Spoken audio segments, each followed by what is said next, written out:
This is about 7 a.m. We're getting our launch and entry suits on and getting them all checked out before we go out to the vehicle.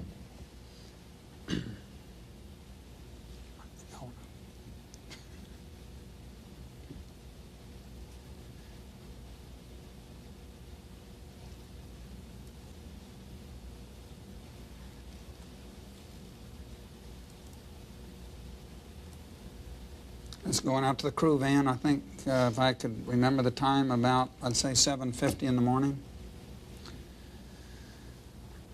Out on the pad, and about this time during the count, you really start putting your thinking hat on because you got to go to work, and main engines start running, and we run them for about 6 seconds. The computers make sure they're good, and all the smart people have figured out how to make all that work, and that's amazing to me that we have people in our country that know how to do that, and bang, boosters light up. Boy, those people at Thiokol have been doing a great job as far as I'm concerned with all their new processing techniques and all their new safety inspections. In fact, I think the first 2 minutes, 10 seconds of this ride is the safest time during that time frame. It doesn't bother me at all. I've watched those people at Thiokol, really proud of them. And we sure had a good ride here. Mike? Right now it's probably about 1.5 minutes into ascent, getting ready for the solid rocket motors to separate. It's kind of a nice shot here. You can see the shock waves on the orbiter and on the external tank. We pushed the limits this time a little bit more of the envelope, went to a higher dynamic pressure than we've been to before. At this point it's probably about 2 Gs, 2 to 2.5 Gs. The ride is a little bit rough on the solids. It smooths out quite a bit once you get rid of the solid rocket motors. There they go. It's another close-up shot of the SRB SEP. That makes your front windows in front of Bakes and I go opaque. They literally just go opaque. It's a very bright flash when they come off. And they're of course, the Rocketdyne engines keep on running, and boy, those motors are complex, and I see all those people, and they do a great job making those engines run. Our major activity on the first flight day, besides the launch, was to launch the TDRS IUS complex. Here we are, we're up at 58 degrees and getting ready for the deploy. Inside the cockpit, there's a lot of activity. It takes all 5 crew people working together to launch something like this. Jim and I were the primary people that were involved in checking the IUS systems, making sure everything was ready for deploy. And Mike's job was to make sure that the shuttle was in the proper attitude for the deploy. David was the person that did all the fine photography, and it's his work that we're looking at right this minute. And then John's job was just to make sure all the rest of us were doing our jobs. And when we actually did the deploy, it looks like it's coming out sort of in slow motion. It's not. That's real time. And the thing that always surprises you is how close it gets to the vehicle. And we were all looking out and commenting on how close it was to the vehicle. And then John puts in some impulses to move the shuttle away from the IUS. And you can see this in just a minute as we begin to move away. Now, to do a deploy involves not only the crew people inside the shuttle, but it involves all the people in mission control that are monitoring systems. It also involves people out at Sunnyvale who are monitoring the IUS systems. It involves people at Boeing. It involves the people up at Goddard who are looking at the TDRS systems. So you can see it's a huge teamwork of people, a big network of people all across the United States that are involved in launching something like this satellite. Now, our job as a shuttle crew ended as soon as we got the satellite out of the bay, and then a little bit later as we backed away from it. But then people had to continue to monitor as the IUS was bringing the TDRS on up to geosynchronous orbit. Now, after we got rid of our major payload, then the activity sort of focused down in the middeck. We sort of looked at the middeck as a place where we do our eating and our sleeping, and it's also our laboratory that we have on orbit.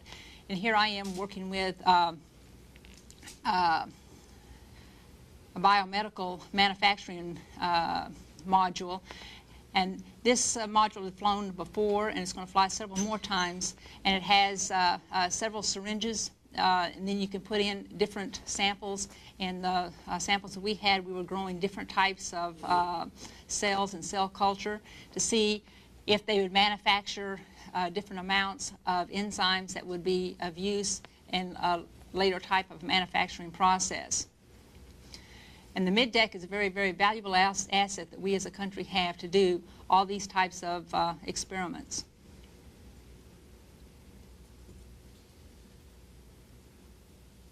As Shannon has indicated, we turned the shuttle into a laboratory, flying laboratory, after we deployed the IUS TDRS satellite. And here you're seeing us perform, Shannon and I are performing one of about a dozen physical science type experiments. We had about an equal number of medical supplementary objectives or experiments on board. This particular one is a setup for an optical coupler that actually transmits video and audio signals through fiber optics and through video couplers in the windows that you see here. This is really a test to find out if it's practical to use fiber optic technology to transmit audio and video type signals in and out of the cargo bay from the crew compartment of the shuttle. You're seeing a whole maze of fiber optic cables here that I'm manipulating there, and also the audio and video signals that come from the TV monitors and go to the videotapes that we have on board the shuttle. Shannon and I did a series of experiments using this equipment and took about an equivalent of about 3 hours of data on videotapes to bring back for analysis to find out how good a quality we could maintain and what the practicality is of doing this in the shuttle. This is another experiment where we undertook to analyze the propagation of flame fronts in solid materials, in this case an ashless filter paper that's inside a containment. I'm igniting it here with push button. You see the flashing light. In a moment you'll see the flame. You'll notice that the flame is round. It doesn't point up like a candle flame. In zero gravity, a flame forms a sort of a ball flame front as the paper burns. We've got a series of thermocouples attached to the filter paper above and on the paper to determine what the nature of flame propagation is in zero gravity.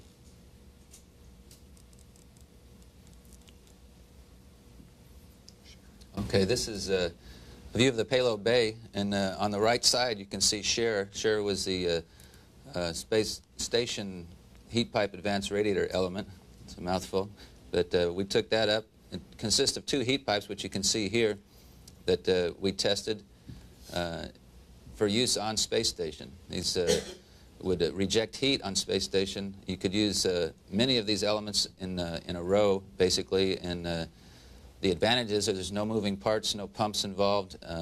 If they were to take a meteorite hit, the whole system would still work, unlike the systems that we now use on the shuttle, for instance. The results of the test were excellent. It worked just as expected. One of the experiments that we did for the space station was evaluating different kinds of cursor control devices for use on board the data management system on the space station. We used a Macintosh computer and 4 different kinds of cursor control devices.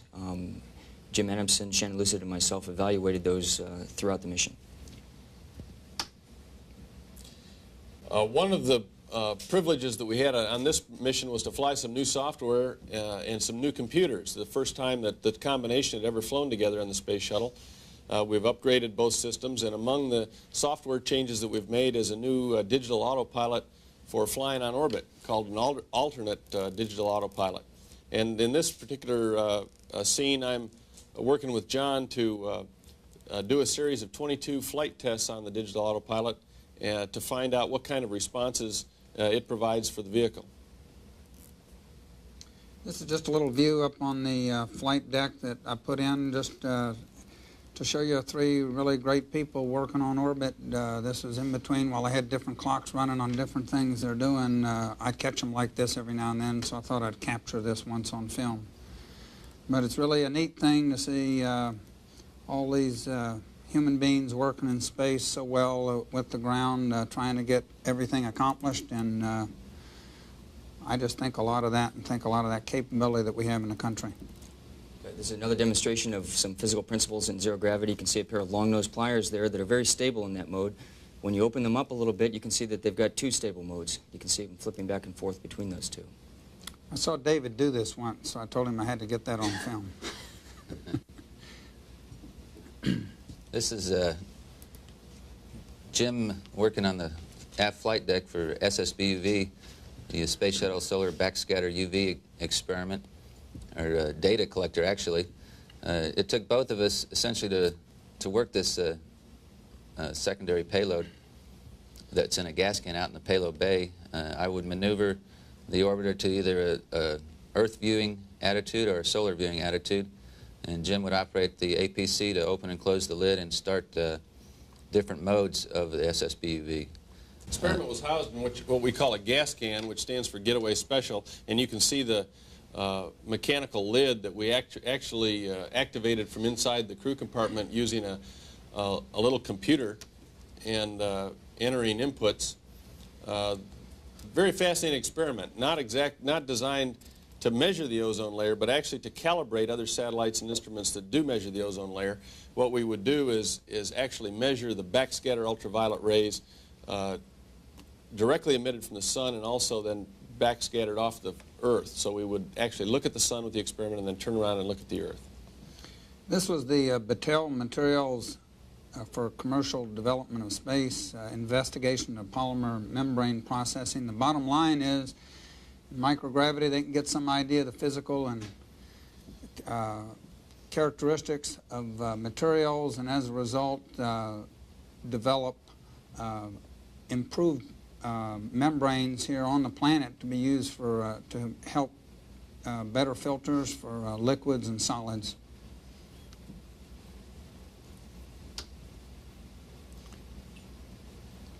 I think this is that was a sunrise, and this is up on the flight deck. It's just a nice picture of the flight deck in space.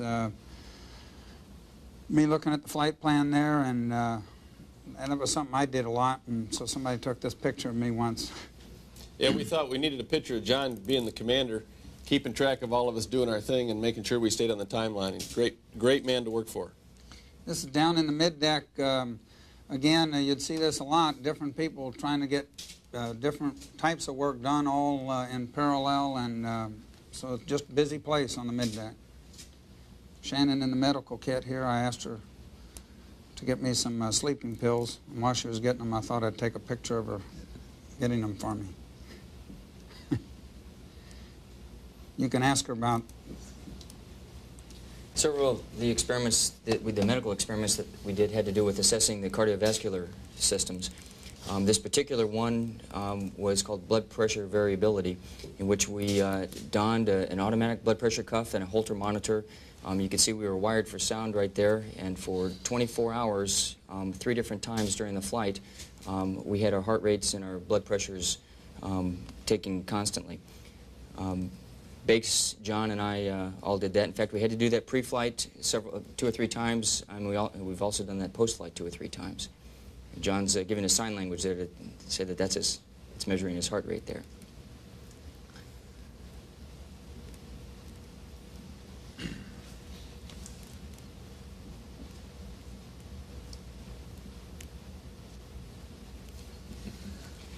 Now, another one of the cardiovascular medical experiments that we did was running on the treadmill. John and I did that virtually every day for about 30 minutes per day. When we did this, we donned a heart rate monitor that went around our chest. We also had a watch on our wrist there that contained a readout of what our heart rate was, as well as a time. And during this 30 minutes, every 10 minutes, we would attempt to step our heart rate up to a higher level there.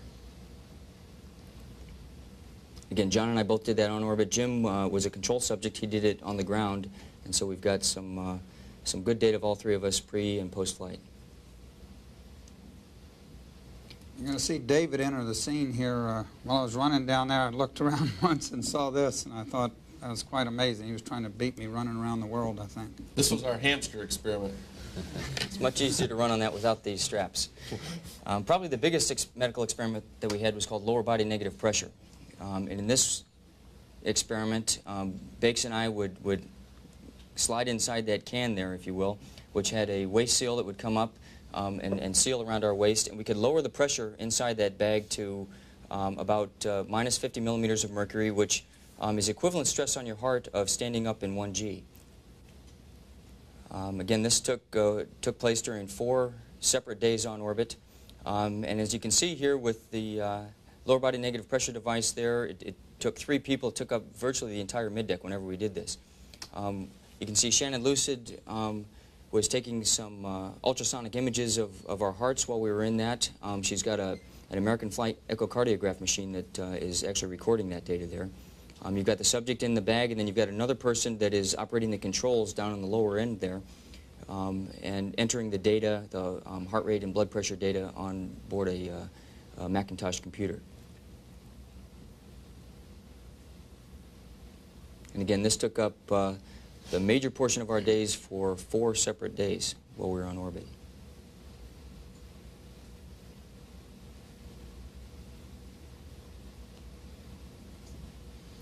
As I'm looking at this, I'm just thinking, I'll comment, the Space Shuttle is an absolutely incredible machine. I mean, it has tremendous flexibility, and you know, as you've seen here, we deployed a satellite on the first day, and then a tremendous amount of scientific and medical research for the rest of the mission, and a real national treasure. In fact, the only thing in the world that has this kind of capability. So, boy, Americans ought to be very proud of this system.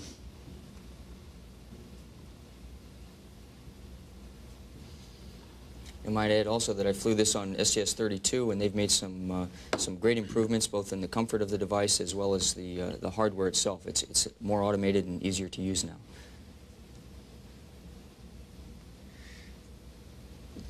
This is a picture on the flight deck.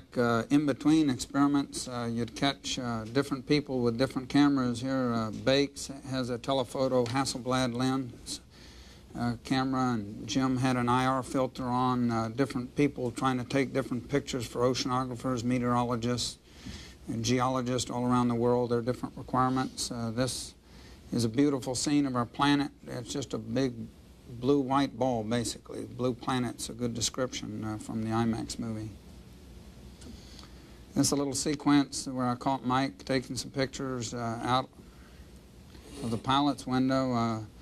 This is looking into North Africa. You can see the Earth limb there at the top. Morocco, Algeria, Libya. The Mediterranean Sea, really quite beautiful, our planet. And of course, these pictures don't do it any justice, but they're the best we can return to you. Absolutely beautiful, this planet. Makes you realize there are no international boundaries, because I don't see the boundaries of any of those countries there. And but a real nice place. We need to take care of it.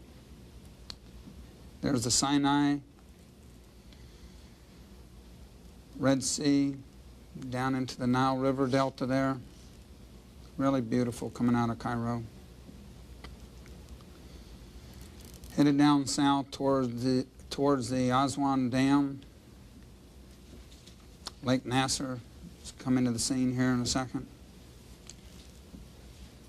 The real reason I'm showing you that is I'd flown on 2 other missions and I never saw the Aswan. This time I did. As John has insinuated, Earth observation is one of the favorite pastimes on orbit for astronauts flying in space. And I think one of the things that impresses me the most about it is that since I was a young man going to high school, the geology books, as a result of the space program, have been almost totally rewritten, and the whole concept of plate tectonics and shifting continental shelves has really been totally rethought as a result of observations made in space. This scene you're seeing right here is one of the bad scenes. That's all the Kuwaiti oil fires, burning, running south down into Saudi Arabia, and boy, I saw that, and as murky as it looks there, that's just was the contrast that we saw on orbit. I mean, the planet's beautiful, and you got to that area, and boy, it looked like the planet was out of focus. There's no question the Kuwaiti oil fires are putting a lot of stuff into the environment, affecting the lives of 5 billion people and billions of animals and plants all over this planet, and hope we get those fires out soon.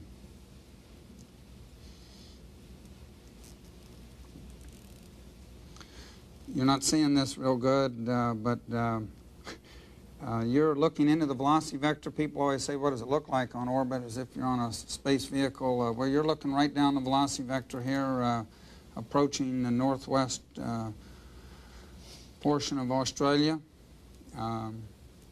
They're quite beautiful. You're moving at 17,500 miles an hour, and that's what it looks like. One morning, I was up eating breakfast, and while I was eating breakfast, this is what I was looking at. And I thought, boy, what a lucky person I am to be able to see this scene.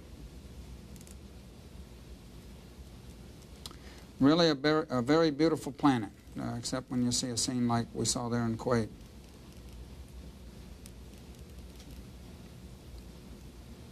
It's another flight deck picture of some people taking pictures here of the hurricane that we saw. Mike, you may want to talk about that. You saw that a lot. Yeah, we saw, actually we saw about 4 hurricanes on our flight. This was Hurricane FIFA, and we had the opportunity to fly right over the eye, which was really quite spectacular. The first rev or so that we saw this hurricane, the eye was not really well developed, and then when we, timing was perfect for us. As soon as the eye became developed, we flew right over it. If you keep your eyes on the top left of the screen, you'll see a shooting star just went by. It's kind of interesting to see that from space because you're looking down on it instead of up at it. You saw different stars there. On the bottom is space, and the planet, of course, dominates the upper 7/8 of that picture, and this is a bunch of lightning storms going on. People always ask, what do they look like from space, so I thought we'd throw a little of that in this time.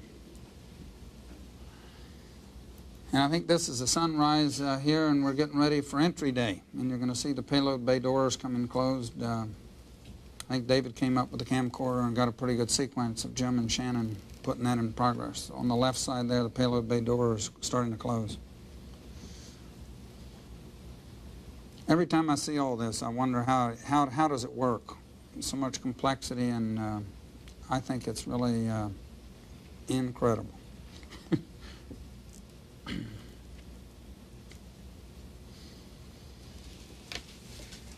This is about 2 hours before the deorbit burn, roughly, about the time we close these doors.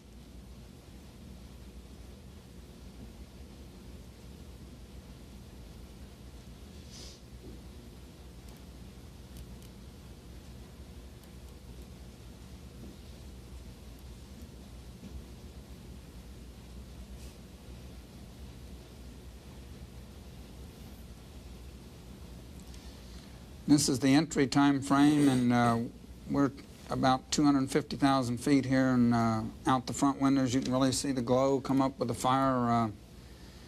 It's quite an amazing ride. Every time you do it, you say, wow, what an amazing vehicle and what a beautiful ride coming in. Jim took this photography. As John has indicated, you spend most of your time on orbit falling around the Earth at about 17,500 feet a second, and in order to get back to Earth, the trick is to take some of that velocity out of your orbit and actually slow down, which causes you to fall back into the gravity field of the Earth. And in doing so, you generate an awful lot of heat, and some of the fire that you've seen shooting up over the top of the vehicle is a symbol of that. Here we're going subsonic, coming over top the Kennedy Space Center and getting ready to turn on to the heading alignment circle. That's about 90 degrees of turn to go.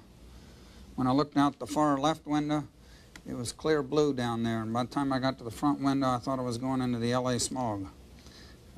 That's just what it looked like. Rolled out on final. Boy, all our shuttle training aircraft training we get, all of our training in the KC-135 and all that really pays off here. You feel like you're right at home. Biggs put the gear down, and boy, what a beautiful flying machine. To me, it's the easiest airplane to fly in the world in this time frame. But again, we get a lot of excellent training that makes it easy. It's kind of incredible to think that that vehicle lifts off on top of a bunch of rocket engines, pushing it out into space. You do all that stuff, and then it comes back in and it lands like this, like an airplane. Unbelievable. I don't know where we got all the people that knew how to make that work, but we do. Quite an amazing machine with tremendous flexibility to do many different missions, and of course we tell you about that every time you hear about a different mission. A lot of people wonder why it takes the crew so long to get out of the vehicle after we land. And of course, going through the reentry and everything, we need some sort of cooling on board for all the avionics, and once we close the payload bay doors, we don't have the radiators anymore. So one of the things we use to cool the vehicle here is ammonia boilers. And the ammonia being given off by the ammonia boilers creates a kind of a cloud around the vehicle. And in this particular mission, we had to wait a little while to get out because there was a lot of ammonia outside blowing out of the ammonia boilers, and so it was pretty smelly trying to get out of the vehicle. So we had to wait a bit for that to clear. This little scene is showing you the crew working on that flight deck after landing. We've got to do a bunch of little things, and I don't know if you've seen that before, so we thought we'd throw it in. Coming out of the vehicle here, again, I feel very privileged to have had such a great team of people to work with up in orbit, and wish them luck in any of their future endeavors. They're really a super group of people. And here's just a scene of the Kennedy space team putting the vehicle, getting it ready for STS-44 in November. About 6 seconds, the computers make sure they're good, and all the smart people have figured out how to make all that work, and that's amazing to me that we have people in our country that know how to do that. And bang, boosters light up. Boy, those people at Thiokol have been doing a great job as far as I'm concerned with all their new processing techniques and all their new safety inspections. In fact, I think the first 2 minutes, 10 seconds of this ride is the safest time during that time frame. It doesn't bother me at all. I've watched those people at Thiokol, really proud of them. And we sure had a good ride here.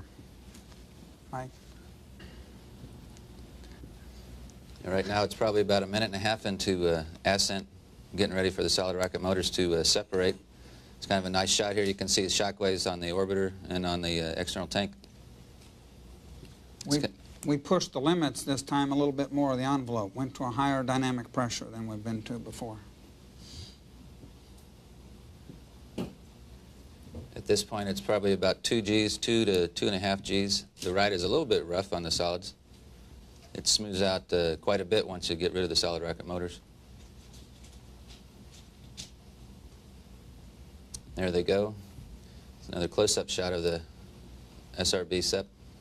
That makes your front windows in front of Bakes and I go opaque. They literally just go opaque. It's a very bright flash when they come off.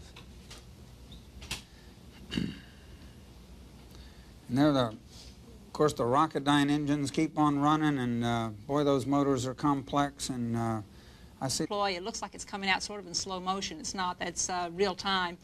And the thing that always surprises you is how close it gets to the vehicle. And we were all looking out and commenting on how close it was to the vehicle. And then John puts in some impulses to move the shuttle away from the IUS, and you can see this in just a minute as we begin to move away. Now, to do a deploy involves not only the crew people inside the shuttle, but involves all the people in mission control that are monitoring systems. It also involves people out at Sunnyvale who are monitoring the IUS systems. It involves people at Boeing. It involves the people up at Goddard who are looking at the TDRS systems. So you can see it's a huge teamwork of people, a big network of people all across the United States that are involved in launching something like this satellite. Now, This is about 7 a.m. We're getting our launch and entry suits on and getting them all checked out before we go out to the vehicle.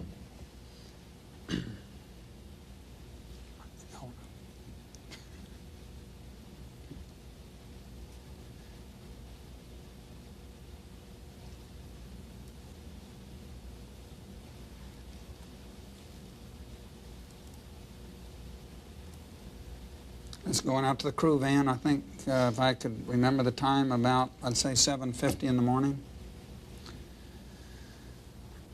Out on the pad, and about this time during the count, you really start putting your thinking hat on because you got to go to work, and main engines start running, and we run them for about all those people, and they do a great job making those engines run. Our major activity on the first flight day, besides the launch, was to launch the TDRS IUS complex. Here we are, we're up at 58 degrees, and getting ready for the deploy. Inside the cockpit, there's a lot of activity. It takes all 5 crew people working together to launch something like this. Jim and I were the primary people that were involved in checking the IUS systems, making sure everything was ready for deploy. And Mike's job was to make sure that the shuttle was in the proper attitude for the deploy. David was the person that did all the fine photography, and it's his work that we're looking at right this minute. And then John's job was just to make sure all the rest of us were doing our jobs. And when we actually did the